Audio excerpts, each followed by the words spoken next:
Energy. It's one thing that I know every client wants.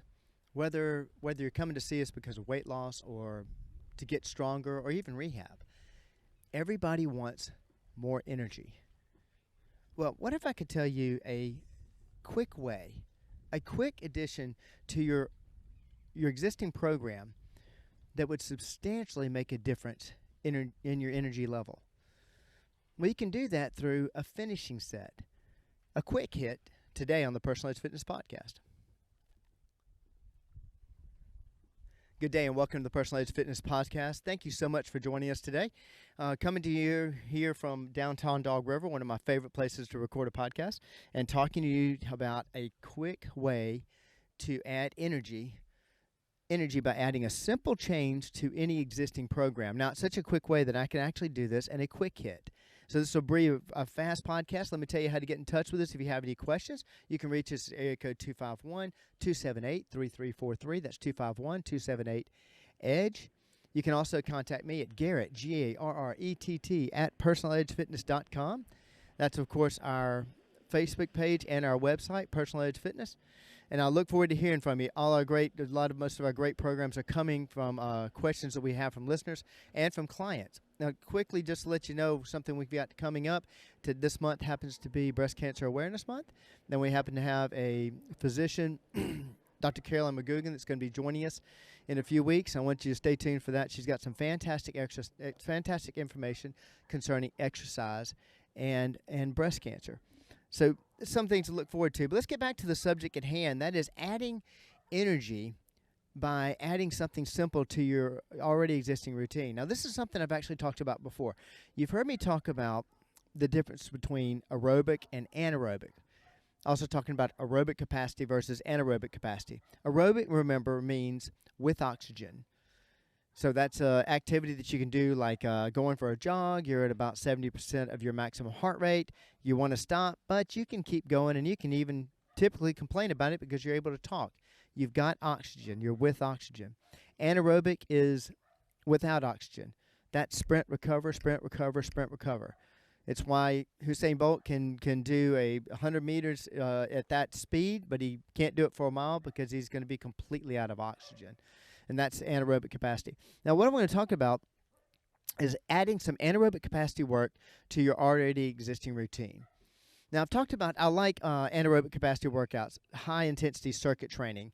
And we're talking high-intensity circuit training, not just moving from one station to another and taking breaks in between. That's a great way of training also. But high-intensity, keeping your heart rate solid at a good 80 to 85% of your max. With very short recovery times in between is anaerobic capacity workouts, and that's high intent. That's typically HIIT training, and I say typically because there's a lot of people calling HIIT training that's not really HIIT training. They're not. They're moving from machine to machine or exercise to exercise, but they're not maintaining that level of high intensity. But let's say you're not interested in that kind of workout. That's not your thing, or even if it is your thing. If it's not your thing and you're wanting to focus more on slowing down and focusing on the muscle and doing more work on the muscle, usually lifting a bit heavier weights, getting more dedicated to each set, dedicated to each rep, and taking time in between because you may be doing either rehab work or good strength training work. That's fine. You're going to add this thing to your end of your routine. Now, when we use the words finishing set, we can be talking about a lot of things. In fact, I'm going to do a podcast later talking about using finishing sets to finish out a muscle. It's one of my favorite things to do in a routine. But I had somebody recently ask me about adding energy, and I knew they worked out a lot. But they also run a rather difficult and long day, very complex schedule. So we started working with them on adding this last finishing set to the end of their workout. They like doing good strength training. They're interested in muscle development. So we typically don't use a circuit-style HIIT training with this particular client. But in the last 5 to 7 minutes, we add a finishing set. Now, what that is I'm going to run a high-intensity circuit-style 5 to 7 minutes. Typically no more than that. Sometimes even less. But 5 to 7 minutes, high intensity, 80 to 85% typically not stopping whatsoever. There's no rest time. If there is, there's maybe 10 or 15 seconds rest time. And what does this finishing set consist of? Well, typically, what we'll do is we'll look at what we've worked that day. And let's say we're doing a pull day. We're working the back side of the body. So we're doing lat pull downs, we're doing pull-ups, and we're working hamstrings. Any of the muscles that pull, bicep work, this kind of thing. Well, I will usually take the aspects of that workout, those body parts, and use body weight type exercises or lighter resistance exercises and keep the client moving the entire time, switching body parts as we go. So like a close grip row or high row, which is going to engage the lats, and it's also going to engage the rhomboids because they're already tired. We're at the end of the workout. So I'm going to use that exercise, and then I'm going to move into a quick hamstring exercise and maybe even a body weight hamstring exercise, and then maybe finish with an ab. Just a simple double crunch or a bicycle or even a reverse crunch, depending on what level of intensity. Now we're going to do a good, either for a time, 30 to 40 seconds, or high rep on those particular exercises. And we're going to keep moving through all three of them. And we're going to move through all three of them for a good 5 to 7 minutes. Now, what is this going to do? Well, this is going to spike the heart rate, obviously. But it's going to help you build that anaerobic capacity. It is a full anaerobic workout, and you're using it on exhausted muscles. So you're going to get to that anaerobic capacity, you're going to get to that anaerobic state rather quickly. But since we're using lighter weights and higher reps, it's going to be fatiguing. It's going to be more tiring than it is fatiguing, getting you out of breath. That's our goal here. It's a sprint, recover, sprint, recover, sprint, recover.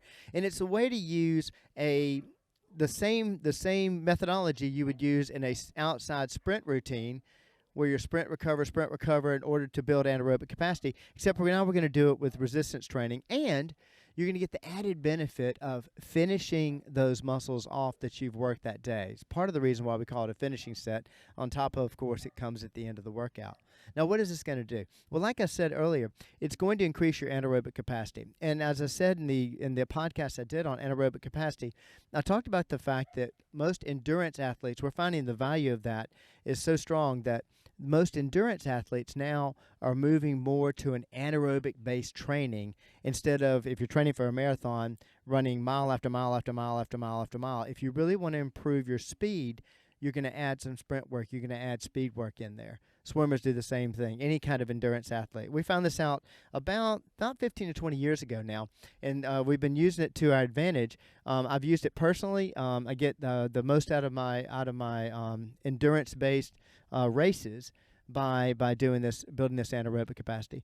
But it teaches your body to recover faster. It teaches your body to handle stress better. It teaches your body to be far more efficient, especially when it comes to oxygen transport. And as many people know, oxygen equals energy. And that's why when you're depleted of energy, you're usually breathing really hard because your body wants more and more oxygen. Well, this increases your oxygen transport, which is going to increase your energy level. And it is something quick. It's like I say, I'm doing this in a quick hit podcast because it is something easy that you can add to your routine. You can add it tomorrow and start doing it at the end of every single workout. And I promise you, within a week or two, or probably 2 weeks, I would say, especially if you're on at least a 3-day program, you're going to start to notice a difference. You're going to start to notice the difference in how you feel. You're going to start to notice the difference in how much easier it is even to get to that finishing set.